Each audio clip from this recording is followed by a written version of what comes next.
పకపకా నవ్వుకుంటూ అందరూ కలిసి సంతోషంగా మాట్లాడుకోవడం ఐశ్వర్యం.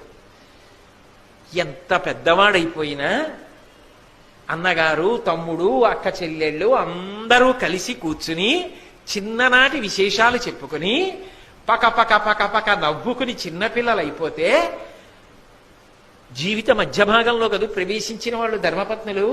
బాబోయ్, ఆ అన్నయ్య, తమ్ముడు, ఆ అక్క చెల్లెళ్ళు కలిశారంటే ఇంక ఏమిటో అలా తలుచుకుని పకపక పకపక నవ్వుకుంటూ పిల్లలైపోయి అసలు వీళ్ళు ఇంత గౌరవాలు పొందిన వాళ్ళ అని అనుకునేటట్టుగా అయిపోతారని, ఇంకా చాలండి నవ్వులు, మీరు పక్కిళ్ళ వాళ్ళు కూడా తెల్లబోతారు, ఏమిటి ఆయన ఇవాళ ఇలా నవ్వుతున్నాడని, రండి భోజనానికి అని పిలిచేటట్టుగా ఆనందపడిపోవడం ఐశ్వర్యం కాదు? తమ్ముడి పిల్లలతోటి, తన పిల్లలతోటి, మనవలతోటి కలిసి తాతగారు బ్యాటట్టుకుని క్రికెట్ ఆడడం ఐశ్వర్యం కాదు? ఓ రబ్బర్ బంతితో వాళ్ళు ఆడుకుంటుంటే తాను వాళ్ళతో ఆడడం, తాను వాళ్ళకి బంతి వేయడం అదో పెద్ద ఐశ్వర్యం కాదు? డబ్బు ఒక్కటి సంపాదించి బ్యాంకులో వేయడం ఐశ్వర్యమా? మనిషికి అదొక్కటి ఐశ్వర్యం నా దృష్టిలో కాదు, శాస్త్రం దృష్టిలో కాదు.